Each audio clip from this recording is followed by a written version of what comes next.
Olympic champion. So how long does that fight last?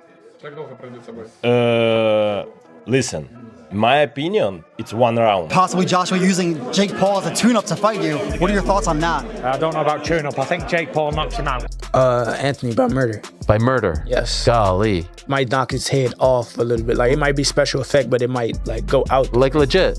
Boxing legends are giving their predictions for the Jake Paul versus Anthony Joshua fight. Usyk says this matchup will end within 1 round because he has faced Joshua twice and fully understands the power he carries. In his view, this event is driven mostly by money, adding nothing meaningful to the sport. Usyk believes Joshua needs only one clean moment to reveal the huge gap in strength. To him, this isn't a competitive contest but a quick finish, and he sees Jake stepping into a challenge far beyond his experience. Taking that fight. Obviously, it's a lot of money, right? Yeah. Do you see something wrong with AJ taking that fight? This is just a lot of money, just a show. Right. This is not interesting sport because, guys, brothers, Anthony is Olympic champion. Right.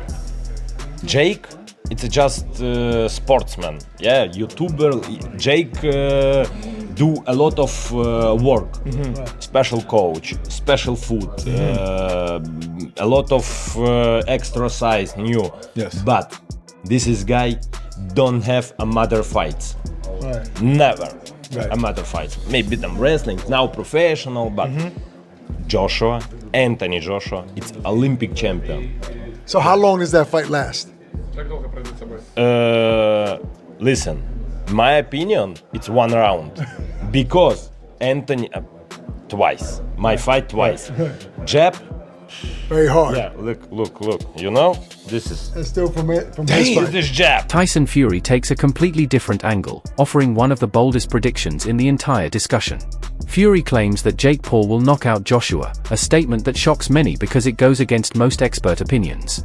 He argues that Jake is physically developing, training with heavier weights, and evolving into a more solid, structured fighter. Fury sees Jake's progression as impressive and believes that momentum can sometimes outweigh experience. Known for making unexpected remarks, Fury insists that Jake's confidence and rapid rise could produce an outcome almost nobody expects. He views Jake not as a basic internet star, but as a fighter who has committed himself to real preparation. Fury's prediction stays controversial, yet it brings a new layer to the conversation because it comes from someone who understands heavyweight boxing better than almost anyone else. Up to fight you. What are your thoughts on that? I don't know about tune-up. I think Jake Paul knocks him out. Seriously? Yeah. Why so? What impresses you about Jake Paul? I just think Jake Paul would knock AJ out. I think AJ's a spent force, and I think Jake Paul's on the rise. And I like his new heavyweight. Teddy Atlas examines the matchup from a strategic perspective rather than excitement or fan pressure. He recognizes the massive power Joshua brings, but also emphasizes that Jake Paul is not stepping into this fight without weapons of his own. Atlas points out that Jake has youth on his side, and younger athletes often recover faster, move with more confidence, and take risks that older fighters might avoid. He also notes that Jake's footwork has improved greatly, allowing him to move in ways that could disrupt Joshua if Joshua overlooks that mobility. According to Atlas, every matchup has two sides, and this one is no exception. Joshua has size, technical background, and championship experience, but Jake carries certain tools that shouldn't be ignored. Extending his analysis, Atlas digs deeper into how Jake's mindset could help him. Jake is still early in his career, which means he fights with hunger and lacks the mental fatigue many long-term professionals face. Atlas explains that Joshua usually performs best when he maintains distance. But Jake's quicker feet and willingness to jump into exchanges could create brief moments of opportunity. Those moments might be small, but they exist. And for Atlas, that alone means Jake cannot be completely overlooked. His point isn't that Jake will win, but that Jake has enough strengths to be taken seriously. While we look at all the advantages that Joshua has, let's look at how I look at where maybe Paul has some advantages. He's younger. His feet are a little faster. I know he's not at that level of a fighter, I get it, but his feet are faster. Joshua's feet are not that fast, closing gaps, getting to somebody. To hit him, even if you're better than him, you still got to get to him to hit him. Also, Joshua, last time he fought was over a year. He hasn't fought.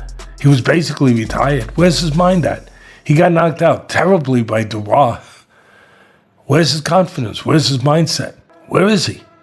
Is he taking this fight the way that fans are overlooking Paul, taking him for granted? Yeah, it probably is. Might be.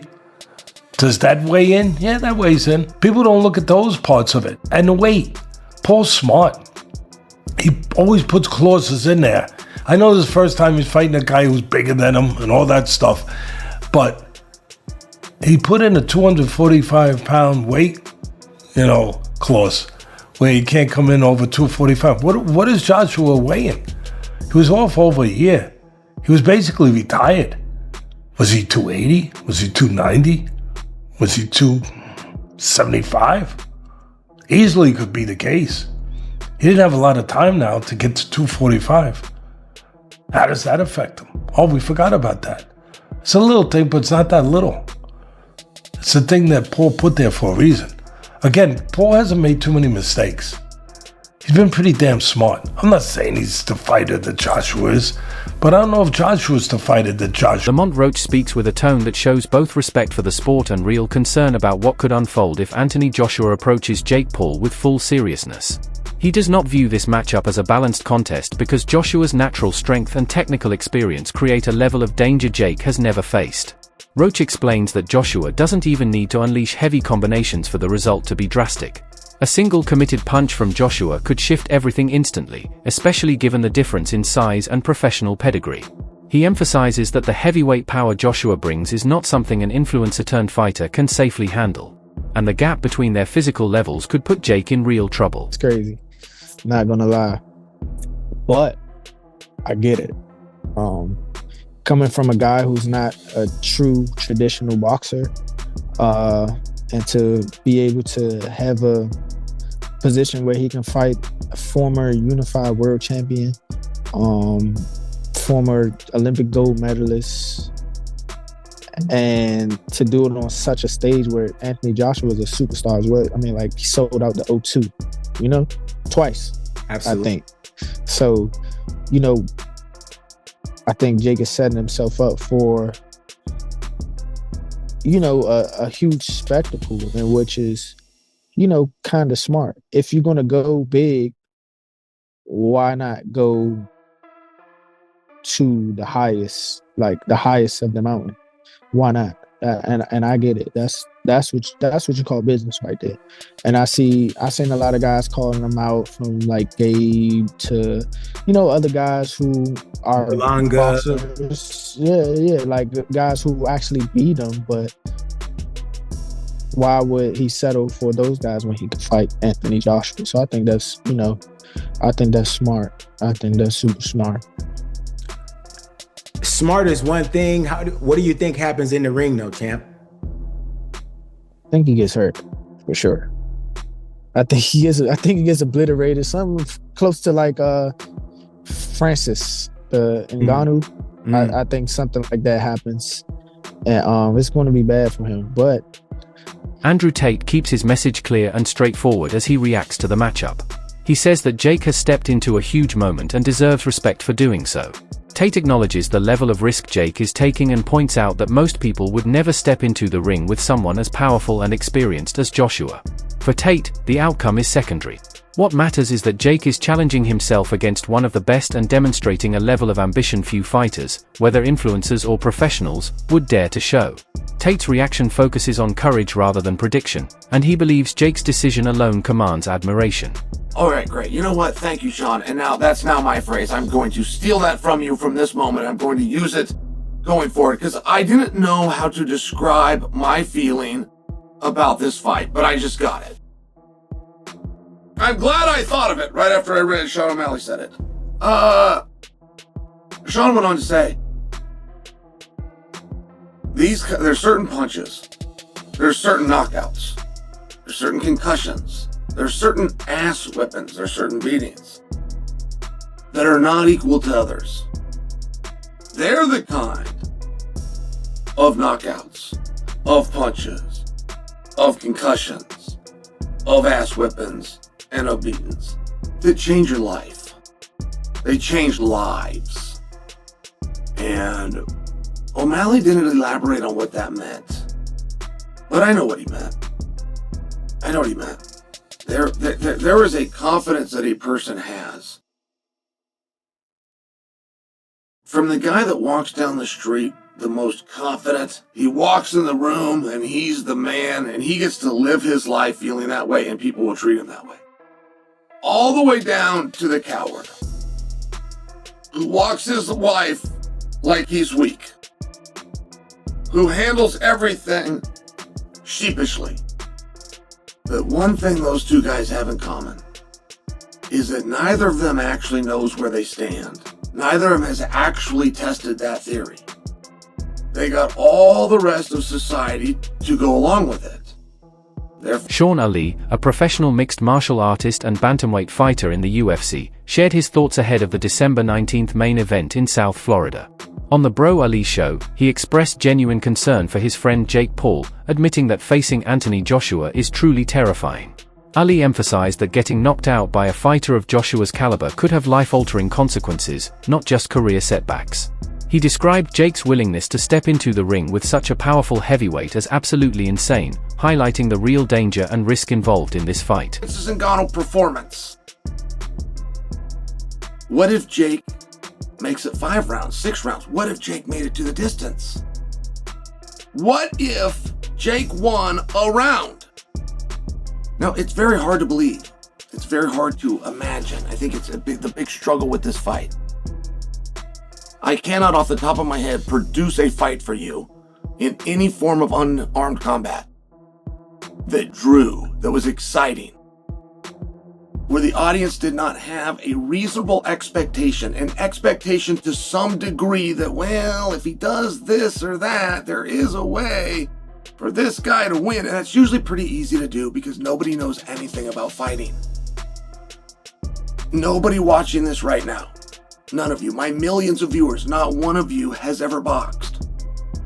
Not one of you knows someone in the family. Well, my dad was a boxer. My uncle was a boxer. No, you don't. Not only are you not a boxer, you don't even know of a boxer. Now, I only share that because when I come out and say nobody knows what they're talking about when they're talking about boxing, like, it's not meant to be an insult. You don't know anything about boxing. It was never taught to you.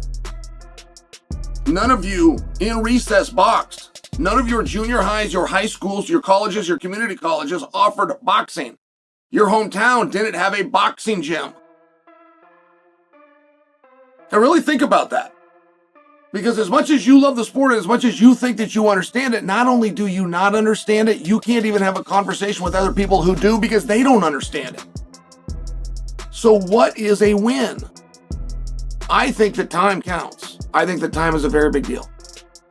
You're in that little bitty ring, and I know a guy can run backwards, but running backwards is not illegal. Sonnen provides a structured explanation for why he believes the matchup heavily favors Joshua.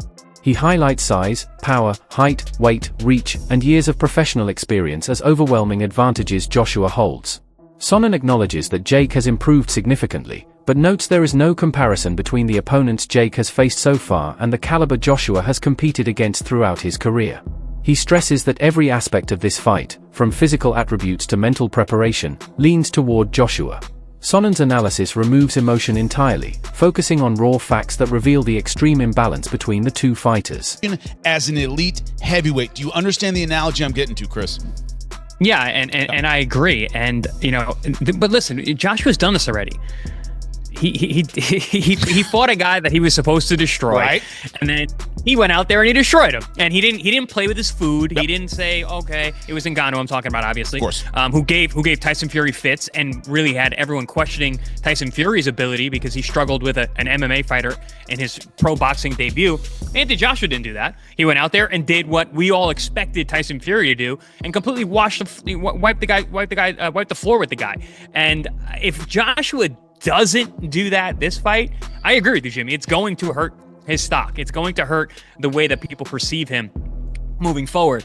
And also, I think, honestly, and if he doesn't go out there and just lay into Jake Paul and end it in the first, if not second round, to me, it's gonna look fishy to me. It's gonna look like this was a setup, this was an exhibition, this wasn't a real fight. If this is a real fight, it should be over in 90 seconds because Anthony Joshua is a legit gold medalist, super heavyweight, crazy athlete, awesome power, and Jake Paul just isn't on that level in any way. And he's not he's undersized. Jake Paul was fighting a cruiserweight in his last fight. He was under 200 pounds. Joshua is a legit 250 pounds with abs, and the guy punches with the right hand like a cannon. The one advantage Jake Paul has had in previous fights, and we all know people who have worked with him, and they go, he's got natural power. He can hit pretty well for his size. Not elite, right? Not world champion, but he can hit pretty well for his size. Paulie, that one advantage. Chris Algieri takes a methodical approach based on his understanding of how Joshua typically performs. He explains that Joshua fights according to the threat level posed by his opponent. When facing a dangerous opponent, Joshua remains calculated. Against less experienced or physically smaller opponents, he delivers the dominant performance fans expect. Algieri believes this pattern will strongly apply to the Jake Paul matchup. In his view, Joshua is unlikely to take unnecessary risks, but when he chooses to press forward, he usually finishes with power and precision. Algieri emphasizes that fans should not be misled. Joshua has always handled mismatches appropriately, and he expects that trend to continue. He also notes that this consistency makes Joshua predictable in the best possible way. But he could have beat Tommy. Could he win the area lightweight title? I'm not sure. Don't know who the champion is. If I had a look, I could tell you, I'm not sure. He then boxes Nate Diaz. So he's boxed one boxer so far, if we're keeping count, and he's beat none. Then he boxes Andre August, who I believe was a pro, and this is now at 14-3, so he's now actually a cruiserweight. Andre August. I'm not sure. Ryan Borland, 17-2. Again, I'm not sure. But fair play, he's beat two boxers here. Beat two boxers, what can I say? He then fights Mike Perry, who is an MMA fighter, bare knuckle boxer, he's not a glove boxer. He then fights Mike Tyson, which was... Dave Allen approaches the situation from a grounded, practical perspective. Instead of relying on hype or emotion, he examines Jake Paul's actual fight history.